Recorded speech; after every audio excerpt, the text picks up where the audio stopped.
네, 안녕하십니까. 17년도 사회복지직 오늘 마지막 시간이고, 행정입법에 대한 설명 중에 옳은 것은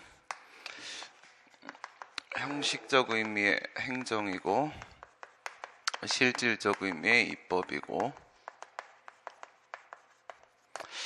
행정기관이 제정하는 일반적 추상적 규범으로서의 행정입법은 법령의 직접적인 위임에 따라서 상위법령에 위임이 있었다. 수권이 있었고요. 수권이 있었고, 위임행정기관이 그 법령을 시행하는 데 필요한 구체적인 사항을 정한 것이라면, 시행하는 데 필요한, 우선 잠깐 보류시키고, 그 제정의 형식이 고시, 훈령, 예규 등과 같이 행정규칙이라고 하더라도 그것이 상위법령의 위임의 한계를 벗어나지 않는 한, 그러니까 정상적인 위임이 있어야 되는 것이고요. 상위법령과 결합해서 그 대외적 구속력을 갖게 된다. 이렇게 되어 있는데, 상위법령과 결합해서, 다시 말해서 이 행정규칙의 형식이죠. 얘가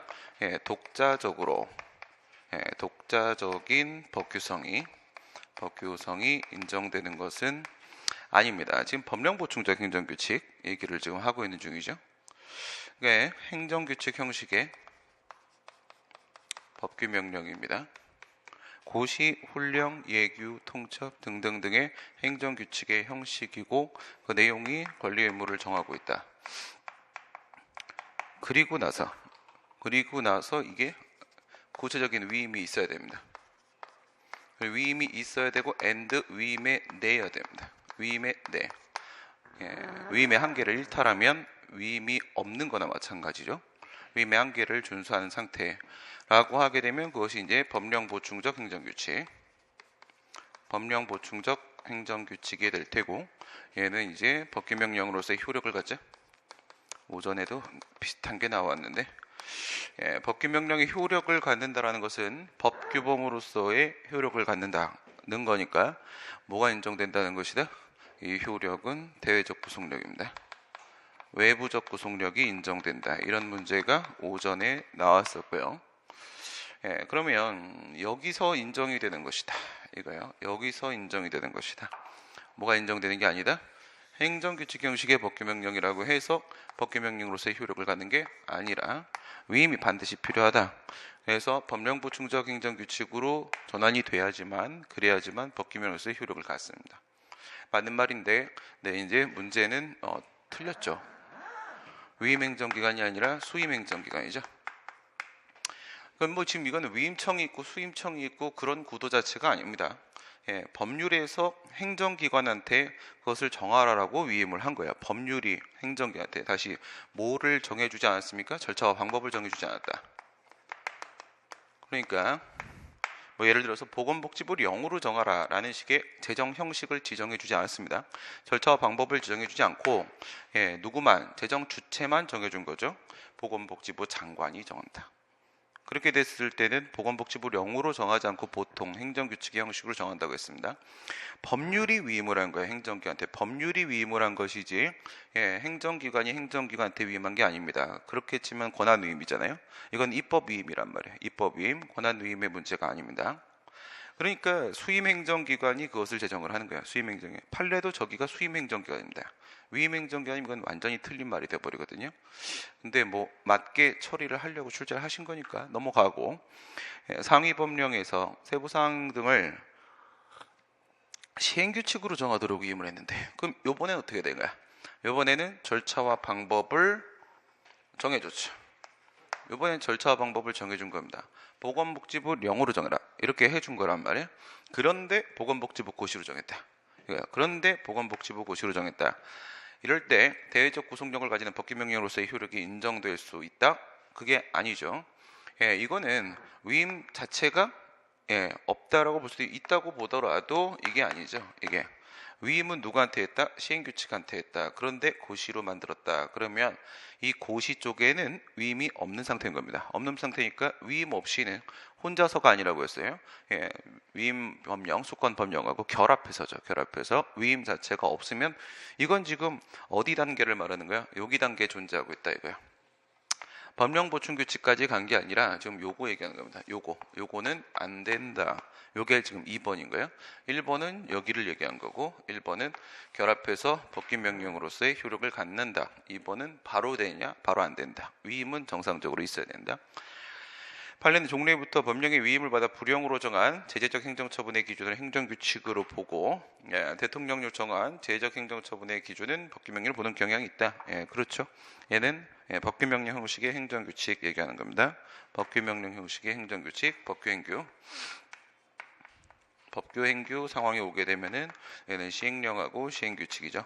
불령만 얘기하는 것은 아니고 총리령도 당연히 포함이 되는 겁니다. 시행령, 시행규칙 얘기하고 있고 얘 같은 경우에는 법규명령으로 인정을 하고 얘는 법규명령으로 인정을 하지 않았다. 둘을 차별을 하고 있고 현재도 그렇습니다. 2007년도에 환경영향평가 대행업자 사건 이후에도 여전히 계속 차별을 하고 있는 상태고요. 하위 법령은 그 규정이 상위 법령의 규정에 명백히 저촉되어 무효인 경우를 제외하고는 관련 법령의 내용과 그 입법 취지, 연역 등을 종합적으로 살펴서 그 의미를 상위 법령에 합치되는 것으로 해석해야 된다. 이건 헌법재판소의 입장하고 지금 대법원의 입장, 지금 서로 대법원이 따라했죠. 헌법이 있고 법률이 이렇게 있다. 그 다음에 법률이 있고 그다음 법규명령이 이렇게 있다. 이렇게 들어가게 되면 둘의 관계를 보시게 되면 헌법재판소는 이 법률에 대해서 판단을 내리게 되죠. 헌재는 법률이 위헌이냐 아니냐 재판을 하게 될 테고 위헌위법 명령규칙심사 법규명령이 법률에 위반되는지 여부에 대한 문제는 대법원 최종적으로 대법원이 이렇게 심사를 하게 될 텐데 헌재가 먼저 말을 했고요. 헌재가 얘기했던 것은 특별한 사정이 없는 한 이 법률은 헌법에 합치되는 것으로 해석하라. 합치되는 것으로 해석하고 존치시키라는 겁니다. 존치시키라. 법적 안정성이라는 측면에서. 그 다음에 이제 얘가 따라했어요. 따라하면서 법규명령은 법률에 원칙적으로 합치되는 것으로 해석을 하라. 그리고 웬만하면 존치시키라. 이렇게 얘기를 했던 그 부분에 지금 밑에 법규명령 쪽에 얘기를 하고 있는 것입니다. 그 다음 보시면은 행정의 실효성 확보 수단에 대한 기술로 옳은 것은 공익사업을 위한 토지 등 취득 및 보상에 관한 법률상의 수용 대상 토지의 명도 의무는 강제적으로 실현할 필요성이 인정이 되므로 필요는 인정이 되죠.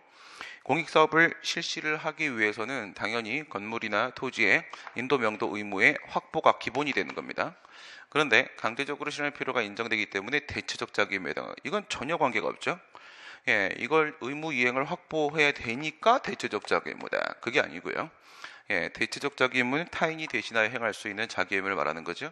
이건 점유권을 해제시켜야 되는 문제이기 때문에 비대체적 자기의무에 해당을 합니다. 지금 이게 문제가 되는 부분이 그런 거죠. 저 토지보상법 89조에 보게 되면 89조에 보면 행정대집행의 특례에 대한 규정을 두고 있습니다. 행정대집행의 특례에 대한 규정을 두고 있는데 행정대집행법 말고 개별법으로서 토지보상법에도 특별한 규정이 있습니다. 있는데 이거를 진짜 대집행으로 봐버리게 되면 공익사업 실시를 위해서 중요한 건 언제나 이거란 말이에요.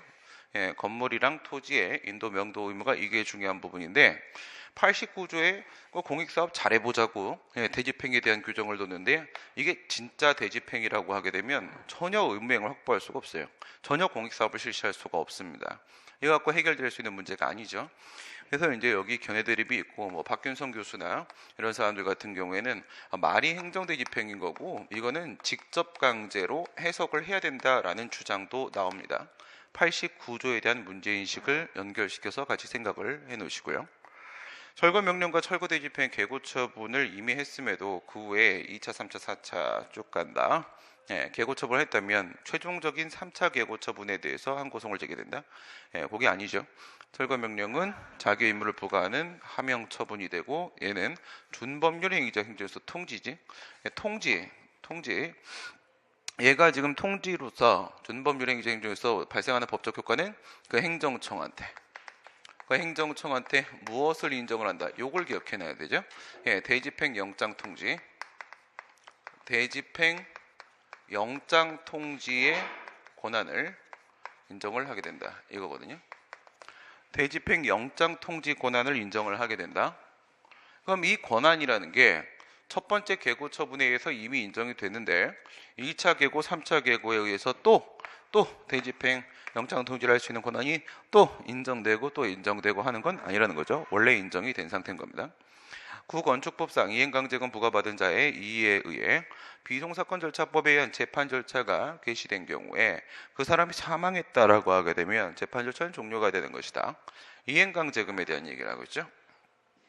이행강제금의 일신 전속적인 성격, 일신 전속적 성격과 관련된 질문을 지금 하려고 하는 건데, 만약에 망인에게, 사망한 사람한테 망인에게 이행강제금을 부과하게 되면 그건 이제 무효가 이렇게 되는 것이고요. 그 다음에 이행강제금을 부과한 다음에 사망했다고 했을 때 사망하게 되면 상속인에게 그 의무가 승계되는 게 아니라고 했고, 그 다음에 만약에 재판 중에 사망을 해버린다 라고 하게 되면 재판은 종료가 된다. 승계 안 할 거니까. 이 세 가지인데, 이 세 가지가 일신 전속적 성격 관련돼서 판례가 했던 얘기들인데, 근데 지금 이 문제 같은 경우에는 2017년도 기출문제임에도 불구하고 건축법 얘기했죠. 구라고 했어요. 구도 이게 너무 옛날 구여서 언제 전이다? 2005년도 이전이다. 그러니까 지금 여기서 이행강제금 같은 경우에 지금은 행정소송의 대상이죠. 그런데 비송사건 절차법에 의한 재판, 무슨 재판? 과태료 재판 준용한다라고 과거에 돼 있었다고 했죠. 과거에 과태료 재판을 준용한다 이렇게 돼 있었는데 그게 살아있던 시절 얘기하는 겁니다.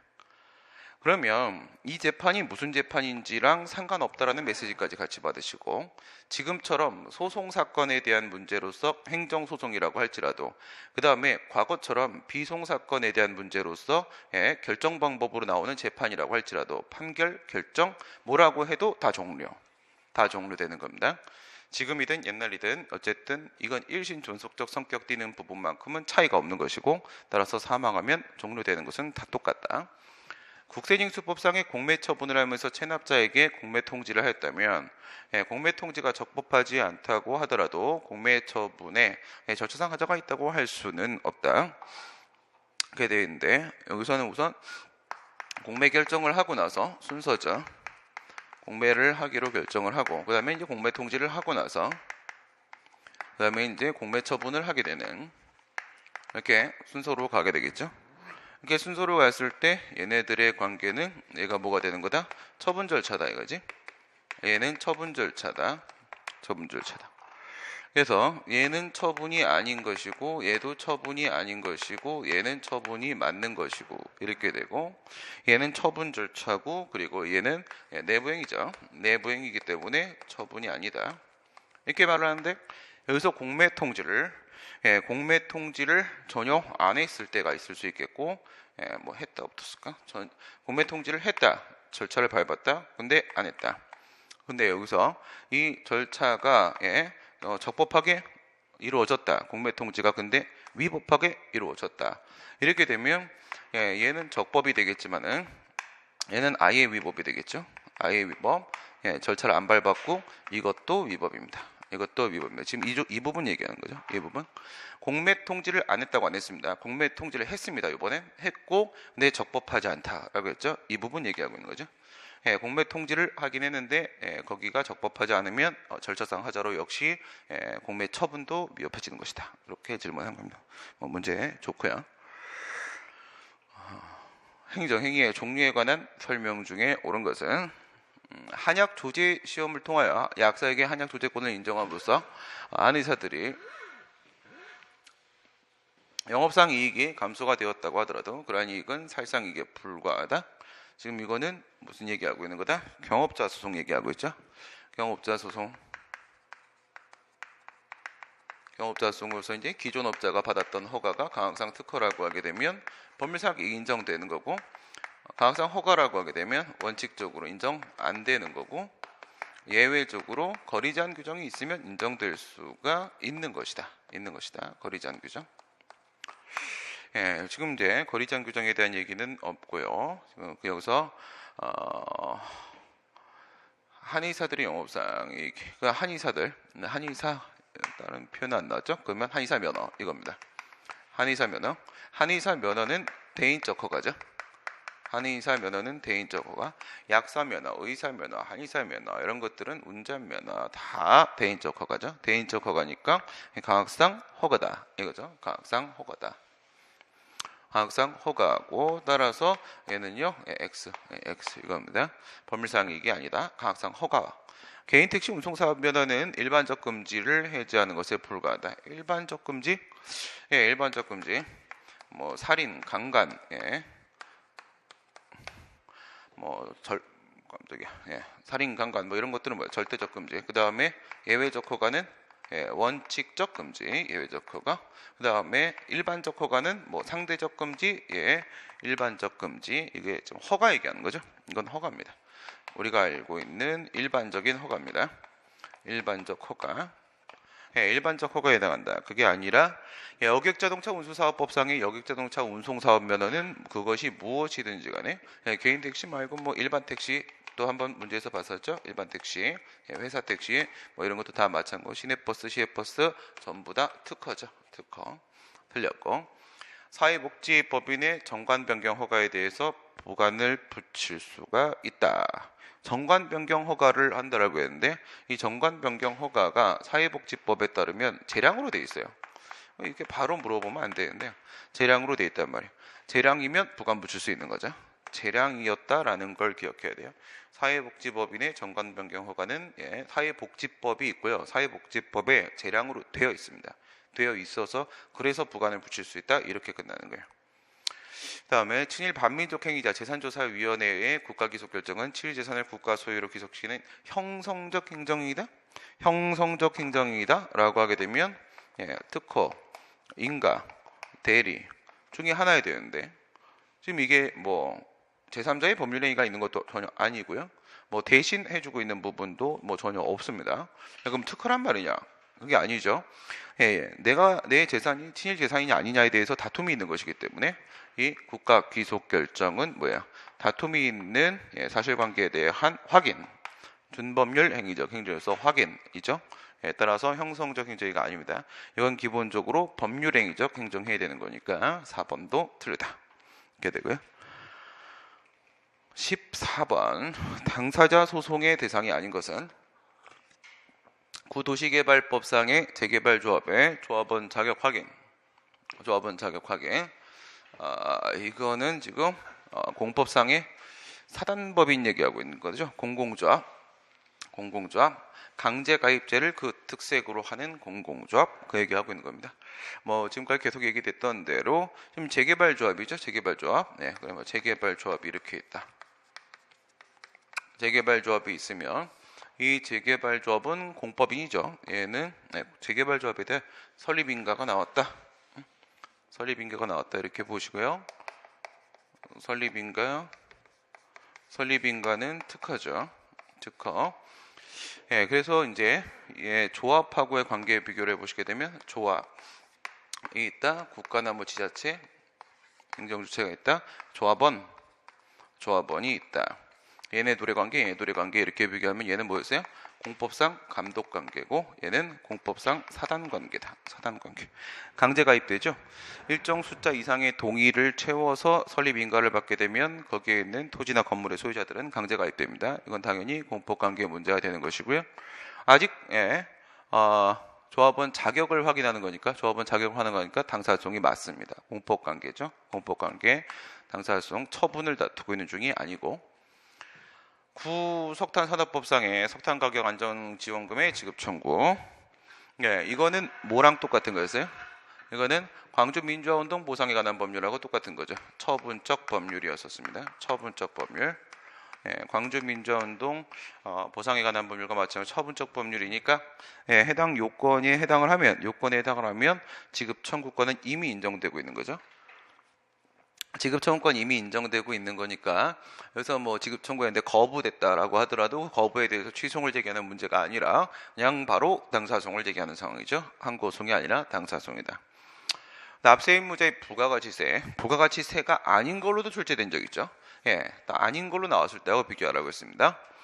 예, 같은 경우에도 법률에 근거해서 환급 의무하고 환급 청구권이 바로 인정이 되는 것이다. 그래서 환급 거부를 했다라고 했을 때 환급 거부에 대해서 항고소송 제기하는 거 아닌 건 기본이고 이건 계속 공통적인 거고요.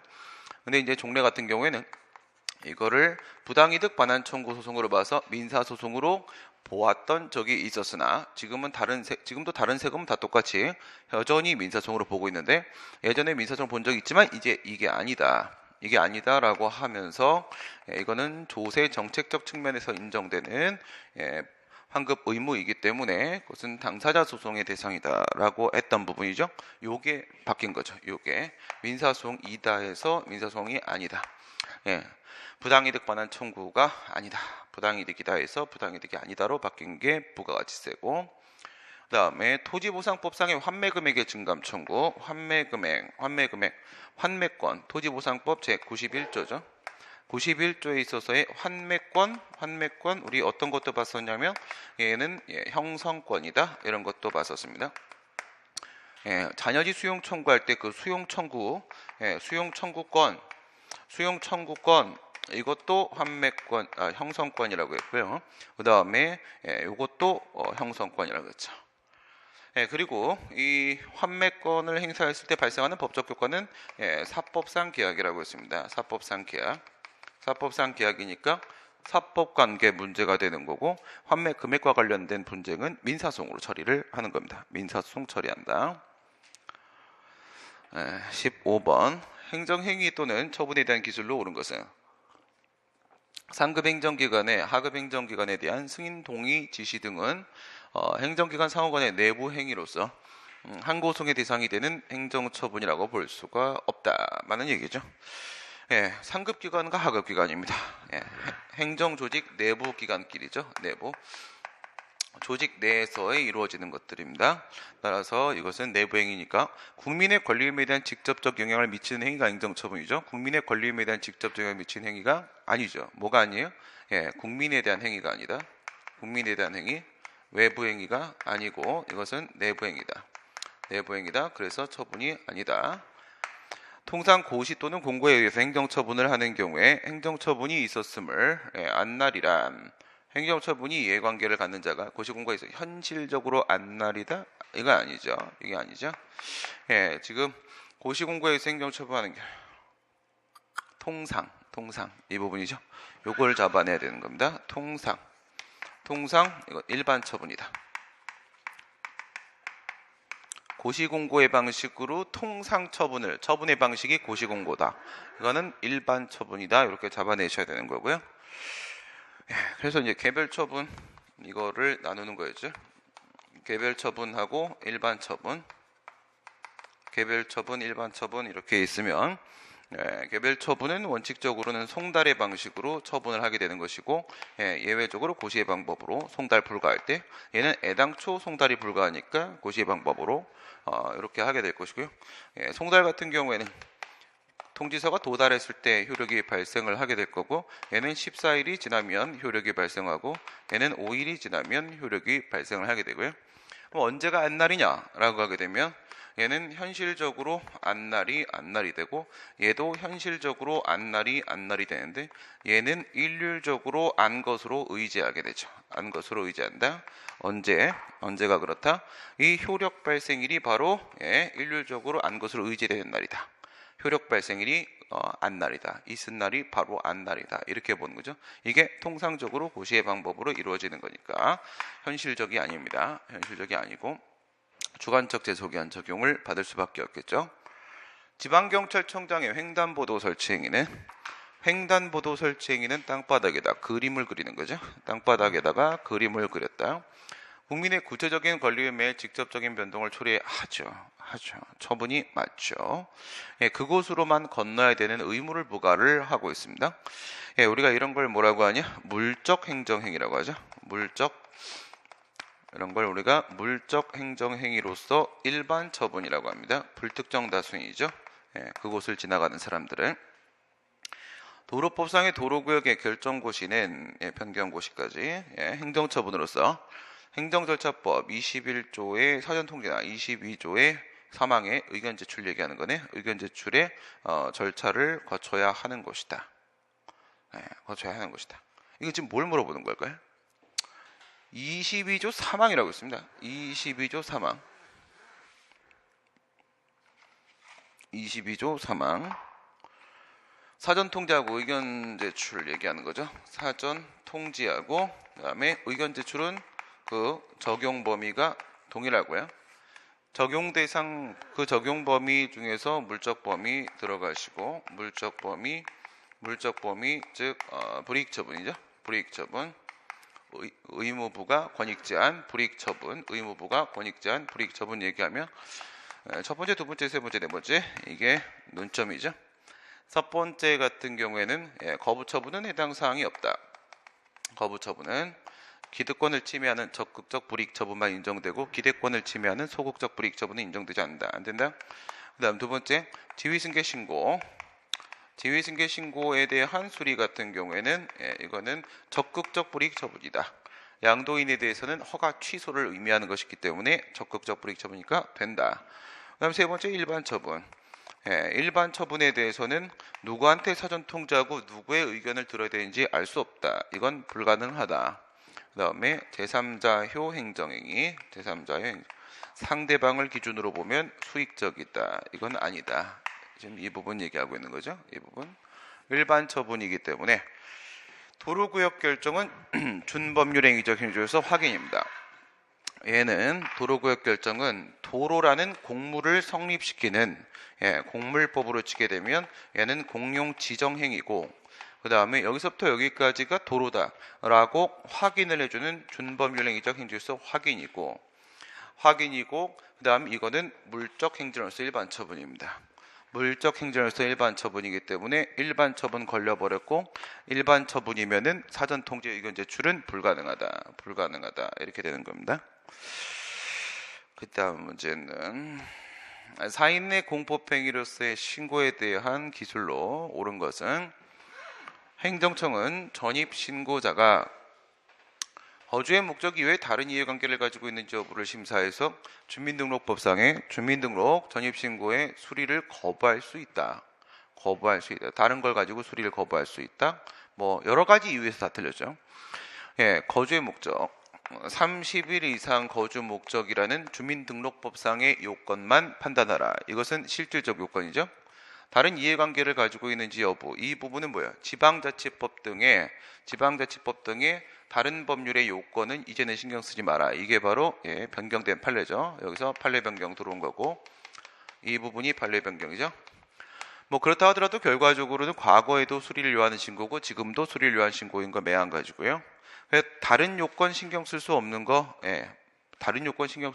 그걸 물은 거고 또 이제 이거 자체는 뭐야? 또 기속행위도 하죠. 기속행위, 준법률 행위적 행정에서 수리니까 기속행위이기도 합니다.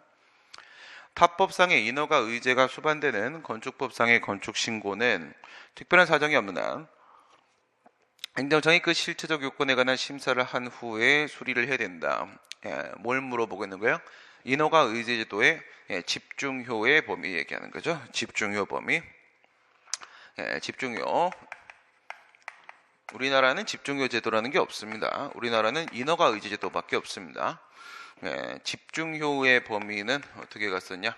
관할 요건은 집중되는 게 맞고 그 다음에 절차 요건 집중되는 거 맞고 하지만 실체 요건은 집중되지 않는다죠. 얘는 집중이 되고 얘는 집중이 안 돼서 그대로 살아남습니다. 그러면 건축 신고할 때 그 심사할 때 신고 요건에 이 친구가 들어가는 거죠. 이 친구가 신고 요건에 들어가게 되고 그래서 쟤는 수리를 요한 신고가 되는 거죠.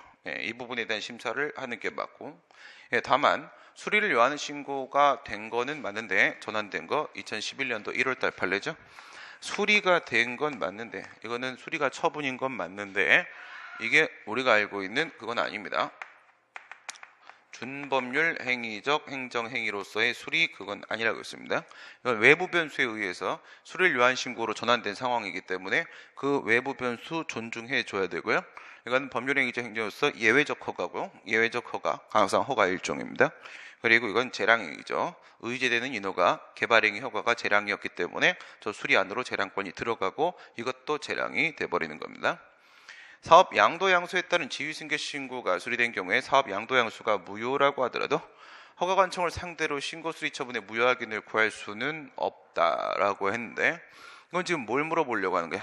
항고 소송을 제기할 수가 있겠는가? 이 얘기를 지금 하려고 하는 겁니다. 항고 소송을. 수리가 됐는데 양도계약이 무효돼요. 양도계약이 너무 많이 나왔던 얘기죠. 사법관계가 있고 공법관계 이거였죠. 이렇게 해서 얘는 영업권, 사업권에 대한 문제고, 공법관계 얘는 소유권에 대한 문제고, 순서 이렇게 잡는 거고, 밑에 게 요건이 되죠. 유효한 양도계약, 유효한 양도계약. 그 다음에 여기는 지위승계, 지위승계 신고에 대한 수리 게 되는데, 요 밑에 있는 양도계약 이게 무효다. 무효면 위에 있는 수리도 무효가 되죠. 이렇게 들어가면 항고소송이고, 이렇게 들어가면 민사소송이 되는 거죠. 그래서 이게 항고소송이고, 그다음에 이게 민사소송의 문제가 되는데, 사법관계니까.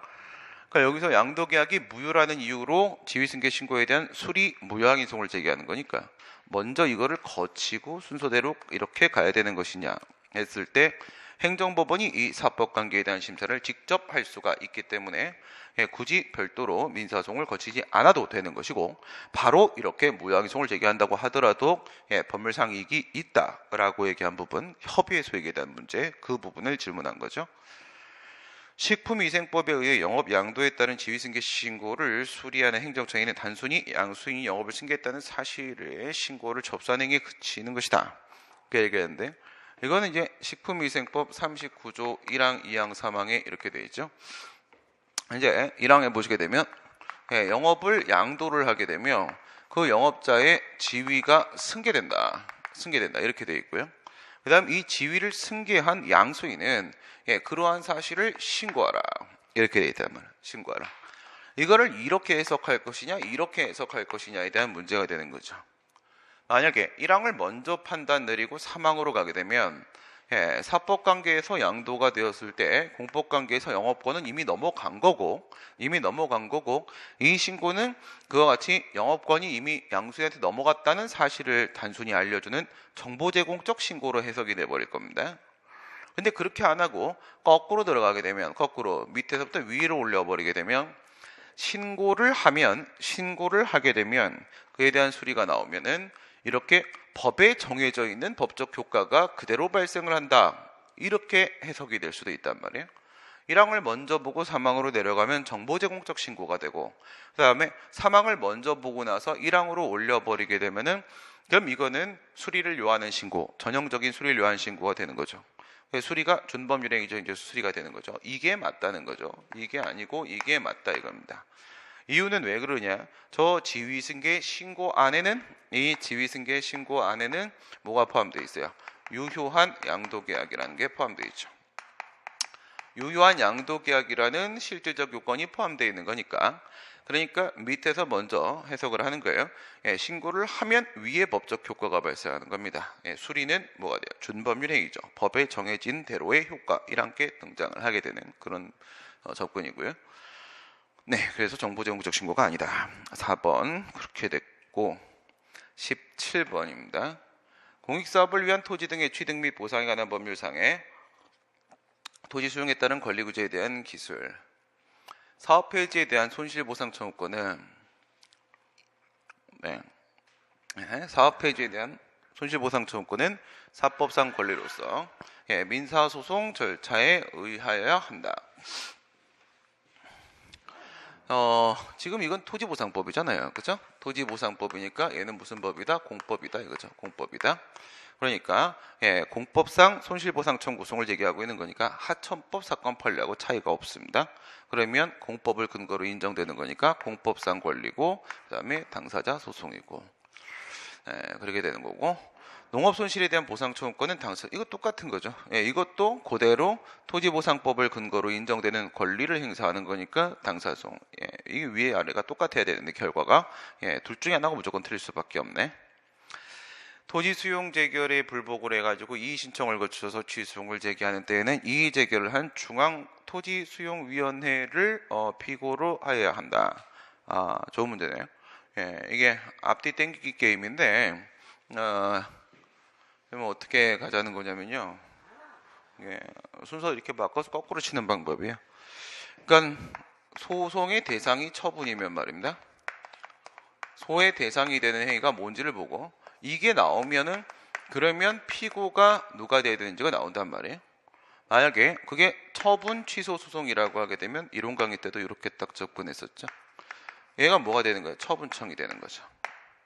그러면 여기서 얘가 재결이 되면은 그러면 여기는 재결청이 되는 거죠. 재결청 이렇게 되는 거란 말. 근데 이제 문제를 낼 때 교수님들은 항상 이렇게 안 내죠. 이렇게 들어가죠. 이렇게 치고 들어가면 만약에 피고가 처분청이면 대상은 처분이냐 아니냐 이게 맞니? 처분이라고 봐야 되겠니? 야, 지금 피고가 재결청이야. 그러면 지금 이게 소송의 대상이 재결이 되는 게 맞니? 재결주의나 원처분 중심주의를 기준으로 해서 이 부분을 판단해봐라 라고 하면서 단서를 이 부분을 주는 거죠. 피고 쪽을. 지금 같은 경우에는 대상은 뭐 얘기를 안 했어요. 얘기를 전혀 아무 말 안 했고 중앙토지수용회가 피고된다 이렇게 들어갔잖아요. 그럼 여기다 토수위 집어넣어 버리게 되면 토수위 집어넣으면 얘는 지방토지수용회가 되고요. 지토위 얘는 중앙토지수용회가 되죠. 중토위 이렇게 될 거란 말이에요. 이렇게 잡았으니까 결국 질문은 뭐야? 질문은 피고를 물어본 게 아니죠. 사실은 이걸 물어본 거죠. 대상이 이의 재결이니 이거죠. 재결 처분이니 이렇게 질문한 겁니다. 아니죠. 필재필 격일증이죠. 필재필 격일증. 필 토지보상법 나오면 다 필재필 격일증이죠. 필재필 격일증. 얘기해 되면 위에 거 이제 필요주의였죠. 필요적 공동소송. 필요적 공동소송이었었는데 구토지수용법에서 보상금 증감청 구성을 얘기할 때 피고 쪽에는 무조건 재결청으로서의 중토위가 포함되던 시절 공동피고였는데 지금은 형식적 당사소송 된 거죠. 이거 얘기해요. 그 다음에 종전에는 재결주의였단 말이에요. 재결주의였는데 지금은 원처분 중심주의 일반법 그대로 간다 이거죠. 원처분 중심주의가 되고 있다. 과거에는 얘 때문에 필요적 행정심판 전치주의 필요주의가 적용되었는데 지금은 필요적 전심 절차에 대한 규정이 없다. 토지보상법에. 그래서 얘는요 임의주의가 된다. 임의주의가. 그럼 이제 여기서 이거를 치고 들어간 거죠. 이 부분을 치고 들어간 거고 만약에 옛날처럼 재결주의면 무조건 이의재결이 소의 대상이고 피고가 중토위가 맞을 텐데 이건 우선 아니고 그 다음에 이거는 이건데 그러면 소의 대상은 뭐고 피고는 뭐냐라고 하게 되면 기각재결 나왔겠죠. 중토위에서 이의재결로 기각재결이 나왔으니까 그래서 소송을 들어가고 있는 상황이고 소송이죠. 소송을 들어간 상황에서 얘는 뭐 특별히 주체 절차 형식이 아니면 원칙적으로 기각재결은 내용에 있어서 내용상하자에 고유한 위법이 없죠. 기각재결은 원칙적으로 없죠. 그러니까 원처분이 소의 대상이 되는 게 맞는 거고 피고는 처분청인 지방토지수용위원회가 돼야 된다. 자녀지 수용 청구를 받아들이지 않는 토지수용위원회의 재결에 대해서 취송을 제기할 수 있다. 이거는 취송을 제기하는 게 아니죠. 자녀지 수용 청구 아까 나왔죠. 74조에 자녀주의 수용 청구 이것도 형성권이었었죠. 형성권의 성격. 아까는 환매권 이 형성권이었었고 이런 걸 우리가 뭐라고 한다? 취득 보상이라고 한다고 했어요. 취득 보상. 일방적인 의사표시로 나머지 땅도 수용을 해가라 라고 이렇게 청구를 하면 취득은 자동으로 되는 거고 취득은 자동으로 이걸 싸우는 게 아니죠. 보상의 문제만 남게 되는 거다. 여기가 분쟁이 발생하는 부분이다. 그래서 이렇게 됐을 땐 보상금 증감, 여기서는 증액 청구송을 제기하는 부분이니까 당사자송이죠. 형식적 당사송 문제로 가야 되는 거죠. 행정심판에 대한 설명으로 옳지 않은 것은 판례에 따르면 처분의 절차적 위법 사유로 인용재결이 있었으나 행정청이 절차적 위법 사유를 시정한 후에 행정청이 종전과 같은 처분을 하는 것은 재결의 기속력에 반하는 것이다. 뭐 재결의 기속력 나와도 뭐 전혀 상관없죠. 이거는 뭐랑 똑같다? 판결의 기속력하고 똑같은 거니까 그냥 소송하고 똑같이 처리하시면 되고요. 종전과 같은 처분을 했다라는 것은 완전히 똑같은 처분을 했다는 얘기죠. 완전히 똑같은 처분을 했다. 그 얘기죠. 그러니까 이거는 동일한 상대방한테 동일한 내용으로 동일한 사유에 근거하여 처분을 하였다. 이렇게 얘기를 하고 있는 거죠. 근데 절차하자의 문제였었다. 절차하자의 문제였었다. 주체 절차 형식하고 그 다음에 내용, 객관적 범위, 시간적 범위, 주체 절차 형식의 하자 때문에 판결이 재결이 취소가 인용이 된 상황, 내용상 하자 때문에 인용이 된 상황의 기속력 이렇게 보시고, 그 다음에 판결과 재결 다 똑같고요. 객관적, 시간적 범위 이렇게 평면 나누고, 얘는 법령 개정 사정 변경 문제일 테고 1번, 2번, 3번, 4번 들어가시게 되면은 이런 문제는 전혀 세상에 없는 세상의 문제가 되고요. 얘들은 위법 사유를 시정하면 되는 것이고, 여기에는 개정된 법령이나 변경된 사정을 근거로 하는 것은 기속력이 적용되지 않기 때문에 위반되지 않는다. 지금 이 부분 얘기하고 있는 거고요. 위법 사유 시정했으니까 객관적 범위를 벗어났고요. 따라서 기속력의 위반됨이 없습니다. 사정 재결은 무효등하기 심판에는 적용되지 아니한다. 사정 재결은 행정심판법은요. 행정심판법은 44조입니다. 행정소송법은 28조고 행정심판법은 44조고 44조 사망입니다. 44조 사망. 무효등하기 심판에 해당 사항이 없죠. 소송에서도 마찬가지인 것이고, 존치시킬 효력이 없는 행정행위에 대해서는 효력의 유지를 목적으로 하는 사정 판결과 재결은 인정될 수가 없죠. 당사자의 신청을 거부하거나 부작위로 방치한 처분에 이행을 명하는 재결이 있으면 행정소송은 지체 없이 이전의 신청에 대하여 재결의 취지에 따라 처분을 해야 한다. 그렇죠. 여기서 명령을 했습니다. 명령, 처분 명령 재결 얘기하는 거죠. 처분 명령 재결. 처분 명령 재결. 처분 명령 재결이 있으면은 그에 대해서 지체 없이 해야 된다라고 되어 있는데, 이건 이제 저거랑 비교를 한번 해보시고, 취소 심판에 있어서의 변경 명령 재결의 명령 재결하고 이렇게 명령 재결은 두 개가 있습니다. 심판 쪽에. 그러면 이제 여기서는 처분을 하라고 했으니까 이제 허가 처분을 이렇게 해야 될 테고, 기속력이 변경을 하라고 했으니까 이렇게 변경을 해야 될 테고 하겠지만은, 위에 있는 이 명령에 따른 기속력, 이 명령에 따른 기속력, 위에 거는 이거는 의무행 심판에 있어서의 재처분 의무 문제가 되는 거고, 밑에 같은 경우에 이거는 아무것도 아니죠. 일반적 기속력, 그냥 시켰으니까 한다. 시켰으니까 일반적 기속력 문제가 되는 것이죠. 이게 옛날에는 이제 2항에 있던 건데 옛날에는 행정심판법 49조 2항에 있었던 내용인데, 이제 밀린 거 좀 잘 정리해 두시고, 밀린 거 이렇게 되죠. 이렇게 되어 있고, 얘가 일반적 기속력, 얘는 거부 처분에 대한 취소하고 무효확인 심판에서의 재처분 의무, 얘는 거부나 부작위에 대한 의무이행 심판에 처분 명령 재결 나왔을 때의 재처분 의무, 얘는요 신청에 따른 처분, 인용 처분, 허가 처분이 절차상 하자로 취소됐을 때의 재처분 의무 이렇게 되는데, 요게 새로 들어온 거고, 요게 요번에 작년에 새로 들어온 것이고, 그리고 얘가 이제 원래 여기 있던 게 이렇게 하나 밀리고, 원래 사망에 있던 게 사항에 하나 밀리고 이렇게 돼 있으니까, 지금 여기서 얘기하는 것 같은 경우에는 얘는 이쪽이죠. 사망입니다. 사망. 이항이 아닙니다. 밀렸습니다. 사망이고, 행정심판위원회는 필요하면 당사자가 주장하지 않은 사실에 대해도 심리할 수 있다. 소송하고 심판하고 나누시게 되면 행정소송하고 그 다음에 행정심판하고, 변론주의에 대한 예외로서 입증 책임에 대한 예외, 직권 증거조사, 직권 증거조사 규정하고, 그 다음에 직권 탐지하고 비교하시게 되면 행정소송법 같은 경우엔 둘 다 26조 같은 조에 있고요. 그 다음에 심판법 같은 경우에는 36조, 39조 이렇게 되어 있고요.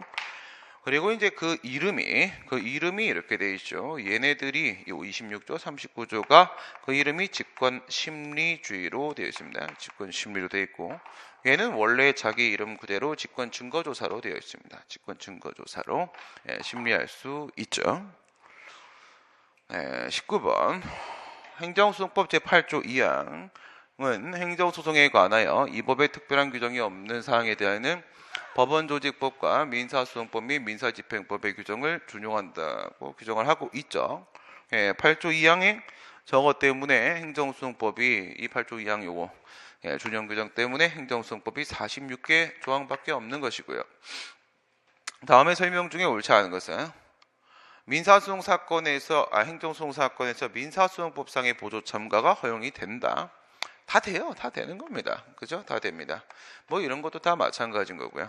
그러니까 뭐 예를 들어서 행정소송법에 소변경 규정이 있다고 하더라도 그래도 민사소송법상의 소변경 규정 적용되고요. 되고 행정소송법에 보조 참가 규정이 있다고 하더라도 그게 민사소송법상의 보조 참가를 배제하는 특징은 아닙니다. 당연히 적용될 수 있습니다. 그러면 겹치는 경우가 생긴단 말이에요. 겹치는 경우.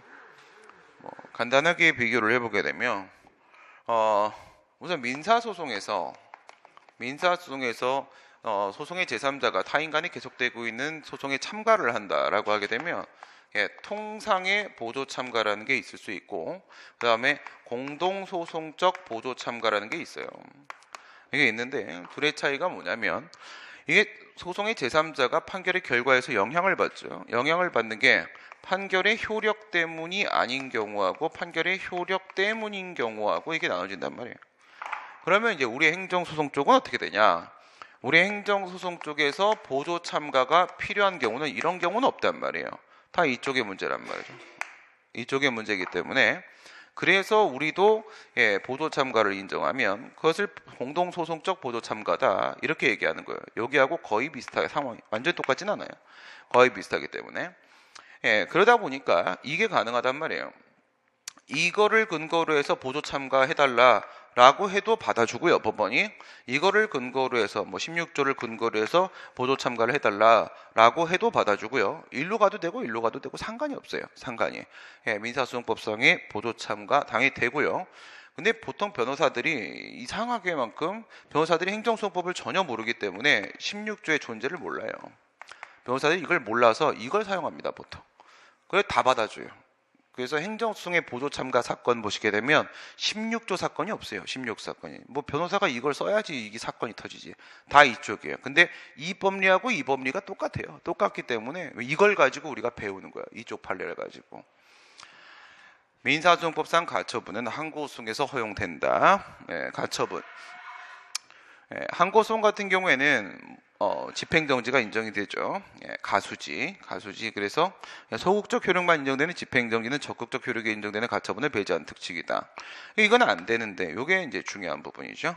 당사자소송에는 44조의 준용 규정이 있고 23조에 저거를 인정을 안 하죠.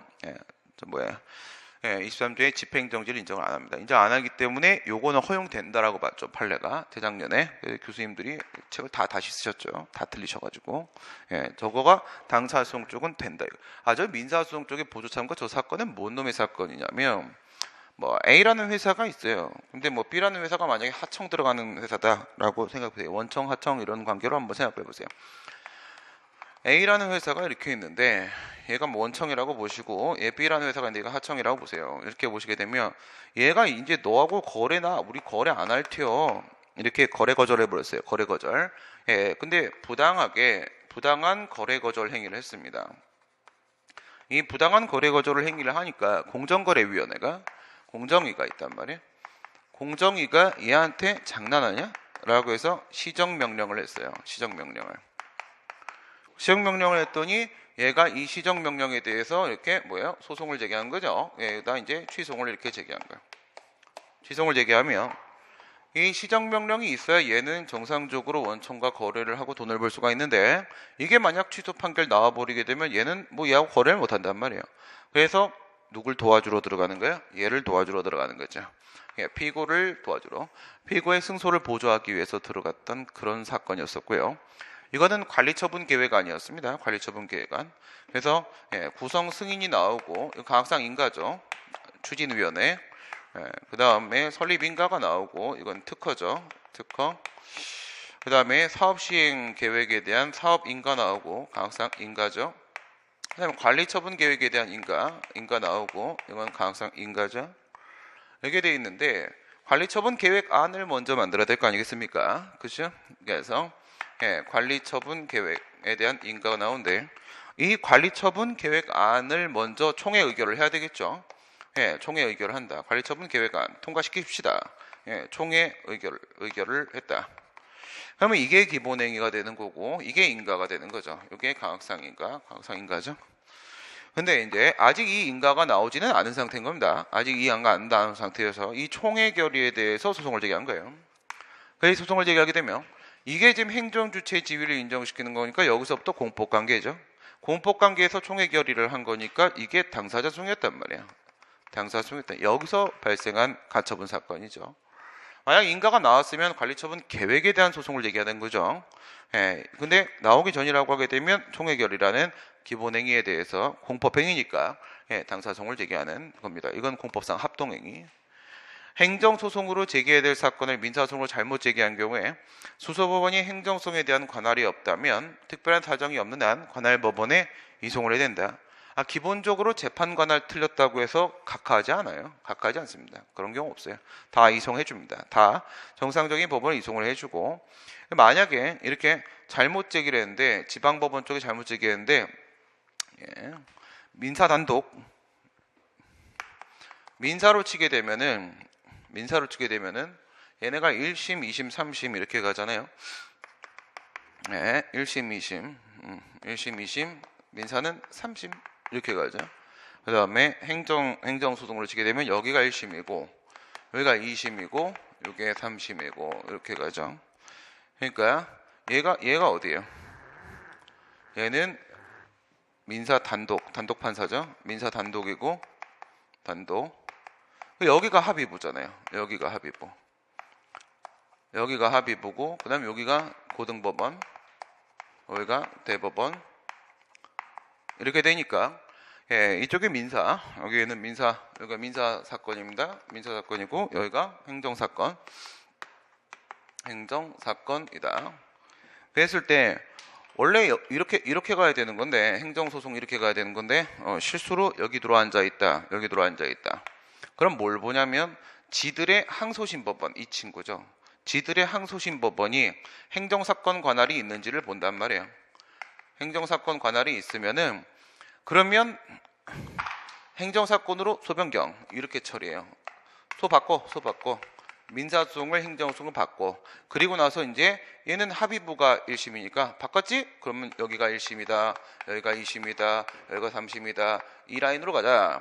이렇게 소변경을 해준단 말이에요.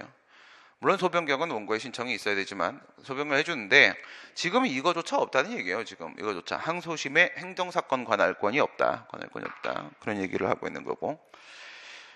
20번 마지막 취소에 대한 기술로 옳은 것이에요. 과세처분 취소에서 과세처분의 위법성 판단 시점은 처분심으로 과세행정청은 처분 당시의 자료만에 의해서 처분의 적법 여부를 판단하고 처분 당시의 처분 사유만을 주장할 수 있다. 뒤에는 맞고 앞에 틀렸죠. 뒤에는 맞죠. 처분 당시에 객관적으로 존재하는 사유 그걸 기준으로 해서 위법성을 판단하는 거죠. 위법성 판단 기준시. 처분 당시의 사유만을 주장할 수 있는 거는 맞는 겁니다. 그런데 처분 당시에 제출된 자료가 뭐가 중요합니까? 그게 아니라 뭐예요? 객관적으로 존재했냐 안 했냐 이거죠. 객관적으로 존재한 사실이냐 아니냐 이걸 보는 거지. 제출된 자료는 언제까지 제출해요? 자료는 사실심 끝날 때까지 2심 끝까지 사실심 변론 종결 시까지죠. 사실심, 변론 종결 시까지 자료는 제출하는 거고 그 자료를 바탕으로 해서 객관적으로 처분 시에 존재했던 사실인지 아닌지 그걸 보는 거죠. 시행규칙의 법 위반 횟수에 따른 가중처분하게 되어 있는 가중요건 규정, 제재처분 기준이 규정되어 있다 하더라도 가중요건 규정이 있는데 기간의 경과로 효력이 소멸했다, 영업정지 처분의 효력이 소멸했다, 제재적 처분의 취소로 다툴 법률상 이건 없다. 시행규칙 얘기하는 거죠. 법규명령 형식의 행정규칙 상황이죠. 지금 재량준칙이니까. 그런데 시행규칙이니까 이거는 행정규칙으로 보죠. 우리 판례가 행정규칙. 법규명령이 아니죠. 그러면 이 나오게 되는 후속처분, 후행처분, 가중제재처분 저건 뭐가 된다? 사실상 위험에 불과한 문제가 된다 이거예요. 사실상 위험. 그래서 과거 같은 경우에는 시행규칙에 있을 때는 그것이 법률에 근거를 두고 있는 장래 위험이 아니다. 법률상 위험이 아니다. 라고 해서 소이익은 없다. 이렇게 봤었지만 지금은 그렇게 안 보죠. 예, 지금은 공무원의 법령 준수 의무를 고려했을 때 저게 법규 명령인지 아닌지는 중요한 문제가 아니라 구체적이고 현실적인 위험이면 족하다라고 해서 다 인정하고 있죠.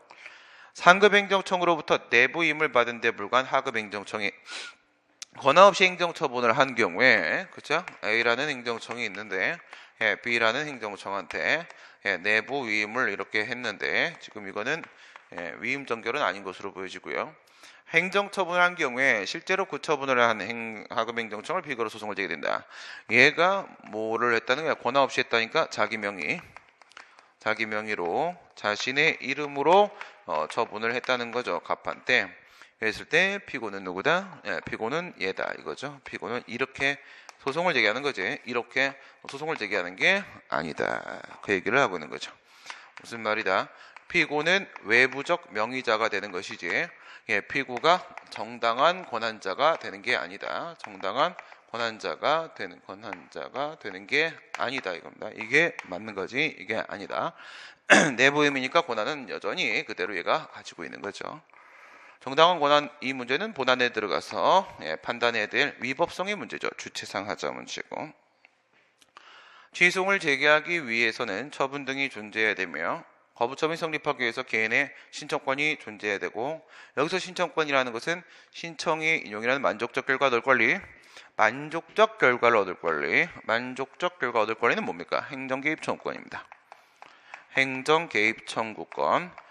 얘는 실체적 권리이면서 또한 실질적 권리잖아요. 그렇죠? 실체적 권리이면서 또한 실질적 권리입니다. 무슨 얘기예요?